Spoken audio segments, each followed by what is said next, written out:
ये वो माँ है जिसे माँ बनने की सजा मिली है।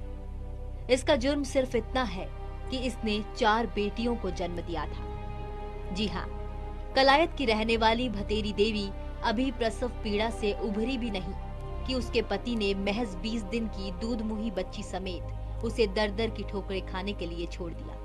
भतेरी बताती है कि कैसे उसके पति ने उसे ये कहकर छोड़ दिया कि वो बेटा देने वाली पत्नी लेकर आएगा। तो देखा आपने किस तरह से एक महिला को बेटी को जन्म देने का दोषी मानते हुए उसे सजा दी गई। यही सोच है हमारे समाज की, स्पेशली रूरल एरियाज की, जहां पर यदि एक किसी महिला के लगातार, वैसे तो एक भी बेटी हो तो भी उसे दोषी मानते हैं, इन केस उसके 2-3 लगातार यदि बेटियां ही हो रही हैं तो नौबत यहाँ तक आ जाती है कि उसका पति उसे तलाक देने के लिए तैयार हो जाता है। ठीक है, तो आज मैं इसी मिथ को लेके आई हूँ जो कि इस सोच को गलत प्रूव करेगी।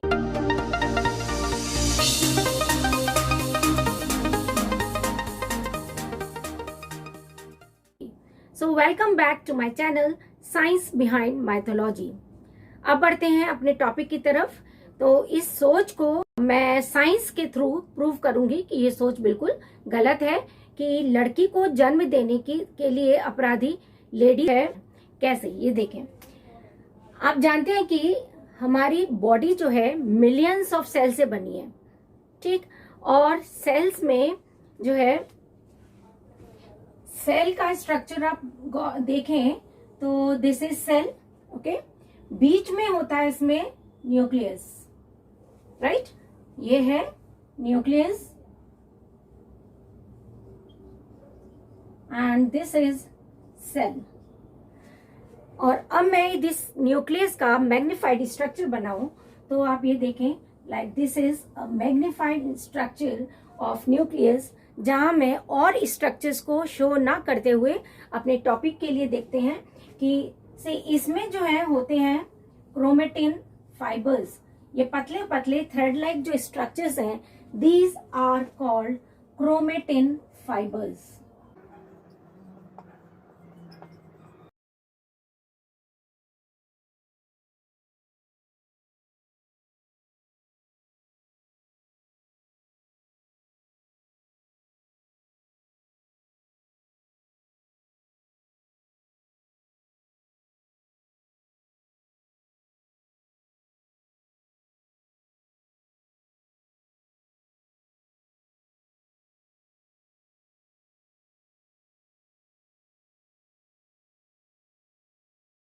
लाइक एलिफेंट में जो है 56 क्रोमोसोम्स होते हैं, यानी कि आपके 28 पेयर ऑफ क्रोमोसोम्स। ठीक है, ये जो क्रोमोसोम्स हैं ये पेयर्ड के फॉर्म में होते हैं, जोड़े में होते हैं।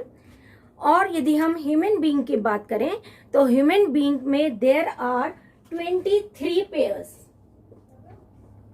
ठीक है, 23 पेयर्स, यानी कि हर न्यूक्लियस में देयर आर 46 क्रोमोसोम। ठीक, अब हम आगे बढ़ते हैं। जैसे ये 46 क्रोमोसोम में अब डिफरेंस देखिएगा कहां पे आता है।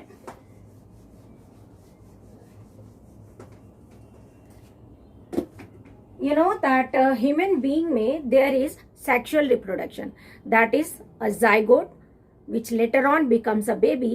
ये जो है मेल और फीमेल के गैमेट के फ्यूजन से बनता है।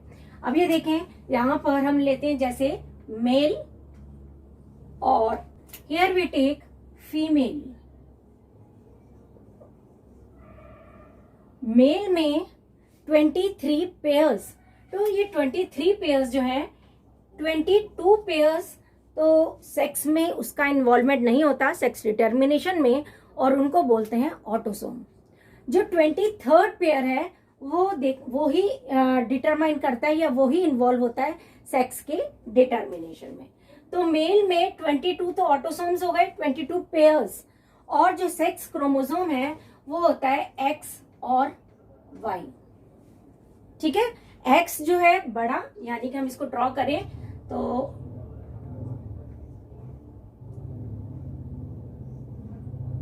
एक्स और वाई, ओके।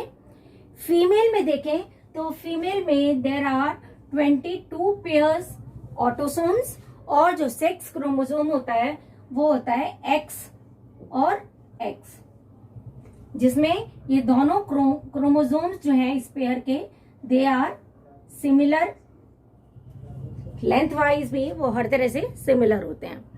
अब आगे क्या होता है, जब सेक्सुअल रिप्रोडक्शन होता है तो उसमें फ्यूजन से पहले क्या होते हैं, ये गैमेट्स बनते हैं। गैमेट्स मतलब जैसे मेल में होते हैं स्पर्म्स और फीमेल में होते हैं ओवा। गैमेट्स कैसे बनते हैं, इससे पहले जो क्रोमोसोम्स हैं, फर्टिलाइजेशन से पहले ये जो क्रोमोसोम है, जैसे यहाँ पे पेयर्ड स्टेज में है, तो अब वो हाफ हाफ यानी सिंगल सिंगल जो है आते हैं। जैसे अब आएगा यहाँ पर, ये देखें कि ये जो है एक्स वाई, तो ये दोनों जो है अलग अलग हो जाते हैं। जैसे कि ये हो जाएगा एक्स और वाई। ठीक है, अभी हम 22 जो पेयर्स हैं उनको हम इन्वॉल्व नहीं कर रहे हैं। और यहाँ पर ये जो गैमेट है, ये जो सेक्स क्रोमोसोम है, उसमें आएगा एक्स, इस तरह से आएगा अलग अलग। गैमेट में जो नंबर ऑफ क्रोमोसोम्स हैं दे रिड्यूस टू हाफ, यानी यहां पर क्या होता है कि 22 पेयर्स की जगह, जैसे दीज आर पेयर्ड, ये होते हैं पेयर्स, और यहां पर ये जो 22 क्रोमोसोम्स हैं, ठीक है, क्रोमोसोम पेयर नहीं है। वो क्यों, ये देखें कि यदि फीमेल में 23 पेयर्स और मेल में 23 पेयर्स, अब यदि ये रिड्यूस ना हो हाफ में, यानी गैमेट्स फॉर्मेशन नहीं होता है, तो क्या हो जाएगा 23 + 23, तो ये जो आने वाला बेबी है उसमें हो जाएंगे 46 पेयर्स ऑफ क्रोमोसोम। ठीक, और जैसा आपको बताया कि हर स्पीशीज में जो नंबर ऑफ क्रोमोसोम है दे आर फिक्स्ड। तो ऐसा नहीं हो सकता कि जैसे हमारे पेरेंट्स में 23 पेयर्स थे और हमें जो है 46 पेयर्स हो जाए, तो आने वाली जनरेशन में तो ये क्रोमोसोम और बढ़ते जाएंगे। So it is not possible to maintain chromosome number. ये जो है ये these are reduce to half. ये जो है गैमेट, हर गैमेट में केवल एक, जैसे ये 22 + x और ये है 22 + y, दो गैमेट्स बन गए। ठीक, यहां पर ऐसे ही हो जाएगा 22 + x और ये है आपका 22 + x। इट मीन्स x में, तो फीमेल में there is only one type of gamete, that is x, but in males there are 2 types of gamete formation. ये जो है इधर इट में कंटेन x और इट में बी इन y, राइट। अब देखें अब क्या होगा व्हेन फर्टिलाइजेशन टेक्स प्लेस। जब फर्टिलाइजेशन होगा तो सपोज ये वाला जो गैमेट है इट फ्यूजेस विद दिस, ठीक, तो ये हो जाएगा 44 + x, ठीक है। और जब यही gamete if it fuses with this, तो 44 + x, ठीक है। अब यदि ये वाला गैमेट जो है फ्यूज कर रहा है इससे, तो ये बनेगा 44 + xy, ठीक। और if it fuses with this तो बनेगा अगेन 44 + xy, ठीक। ये आपको मैंने शुरू में ही बताया कि मेल में जो सेक्स क्रोमोसोम होता है वो होता है XY, जबकि फीमेल में X क्रोमोसोम है XX, ठीक है। अब ये जो Y क्रोमोसोम है ये फीमेल्स में तो होता ही नहीं है, और जाइगोट को बनने में X क्रोमोसोम की, चाहे वो बेबी गर्ल हो या बेबी बॉय हो, X क्रोमोसोम की जरूरत होती ही है। तो अब आप देख सकते हैं सीधे सीधे हु इज रिस्पॉन्सिबल, कौन रिस्पॉन्सिबल है सेक्स डिटर्मिनेशन के लिए कि होने वाला बेबी जो है लड़की होगी या लड़का। ये जो है प्रोबेबिलिटी, यानी ये जो रिस्पॉन्सिबिलिटी आप कह सकते हैं, ये जो है इस क्रोमोसोम पे डिपेंड करती है, वाई पे, ठीक है। वाई यदि फ्यूज कर रहा है एक्स से तो मेल चाइल्ड यानी कि बेबी बॉय है, ठीक है। और इन केस मेल का if x fuses with female x, female में तो भाई दोनों ही एक्स एक्स है, तो वो किसी भी गैमेट से फ्यूज करे तो होने वाला बच्चा जो होगा it will be girl child. तो ये देखें, ये गर्ल चाइल्ड, ठीक, अब समझ में आपको आया होगा कि सेक्स डिटर्मिनेशन में या होने वाला जो बेबी है वो बेटा है या बेटी, इसके लिए एक लेडी यानी उस बच्चे की माँ तो किसी भी एंगल से रिस्पॉन्सिबल नहीं है, इसलिए उसको दोषी ठहराना बिल्कुल बेकार है।